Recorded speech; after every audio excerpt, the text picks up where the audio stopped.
Hi guys, welcome back to my YouTube channel, and today we're going to talk about all the details about brushes.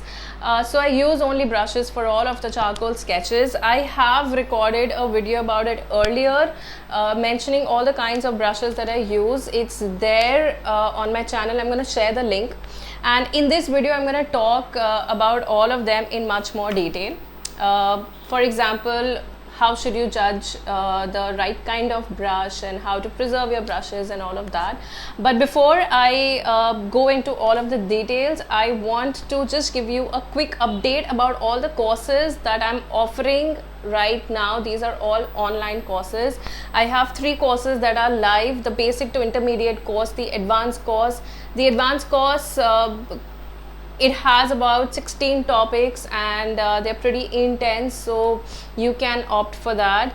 And the third is the gold and charcoal course. You can sign up for any of these, and do get back to me if you plan to sign up. I'm going to help you with a special discount code, so do check out all of these courses. Now let's talk about brushes. Okay, a very common thing, which kind of brushes that I use only hog hair brushes.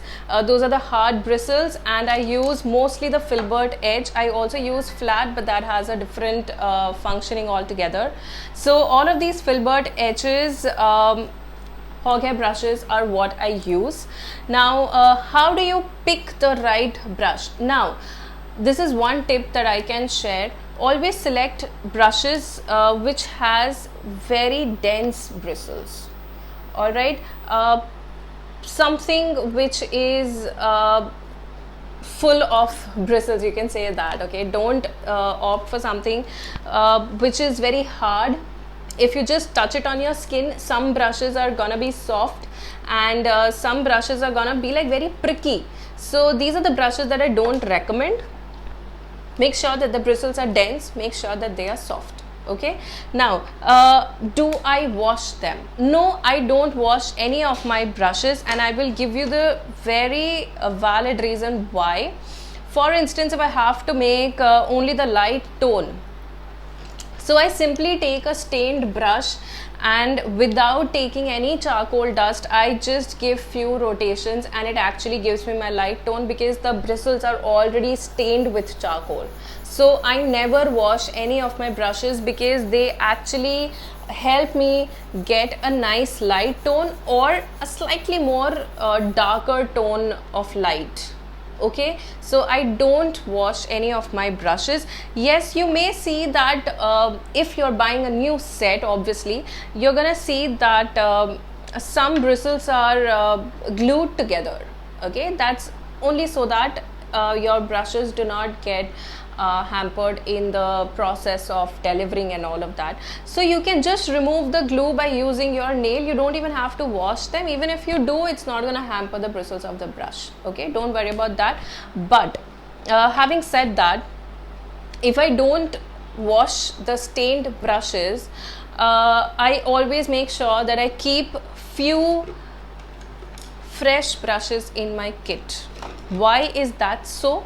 Because in case I want to give the lightest tone maybe, or if I just want to blend a particular area where I've already applied a particular tone and I just want to make it smoother, so I always keep few fresh brushes in my kit. So you can say that I have like 2 sets of brushes. One are all of them stained, and the second ones are all of the fresh bristles.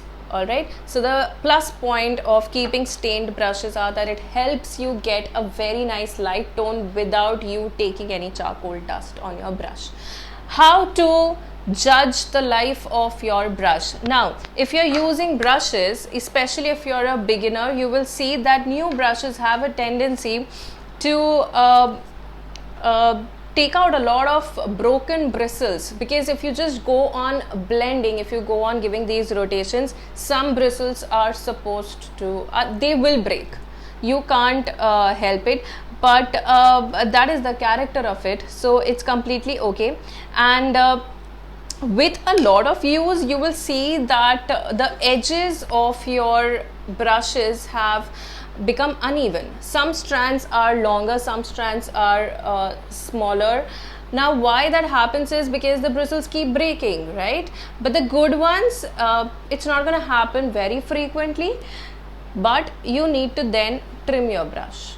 Use a pair of scissors and very nicely just trim the longer ones in shape, and you will get your proper filbert edge back. But don't go on trimming just haywire. Please be very careful. And some examples of again your bristles breaking.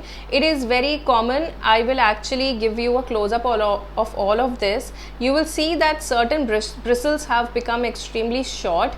That is completely okay. You just switch your side of the brush that you're using, and it's a very common thing.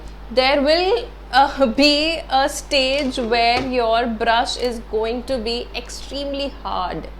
Okay, it means that now you have to say bye-bye to that brush because it's all worn out. You cannot use it. The bristles have become hard because they've become shorter, and there are fewer bristles now, so you automatically have to shift to a fresh brush. But the good brushes, if you pick up, it's not going to be something very frequent. Once in a while you will have to change your brush, right? And the way to identify is that the bristles are going to be hard, it's going to be shorter, and when you blend, rather than giving you a very smooth blend, it's going to give you a very patchy blend. Okay, that's how you judge your brush. And in case you want to get rid of excess of charcoal dust, it's normal, right? You want to get rid of excess of charcoal dust. Don't use the sandpaper a lot. Using the sandpaper, it's not wrong, but if you go on using the sandpaper, it's gonna deteriorate the life of your brushes. Okay, so another alternative to that is just rub your brushes on a masking tape.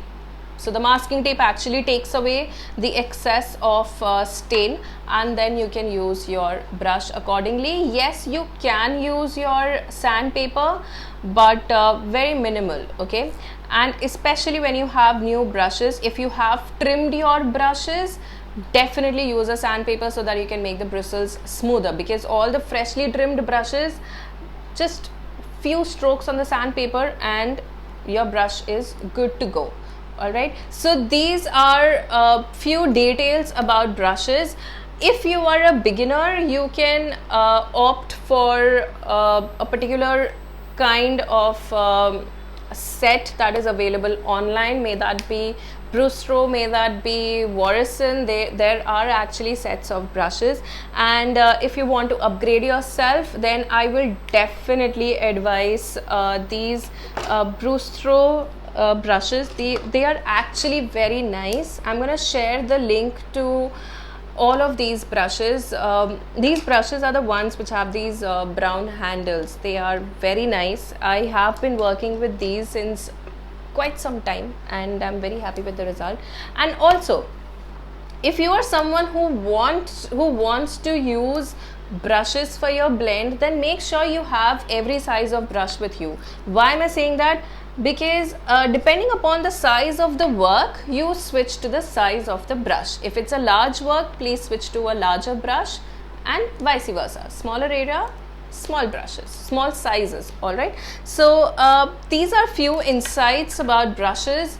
Do let me know what other topic you would want me to discuss, and to subscribe, you can check out all of my work on my Instagram page. Also, I'm going to share the link to that, and I'm going to see you guys in the next video. Thank you so much for watching.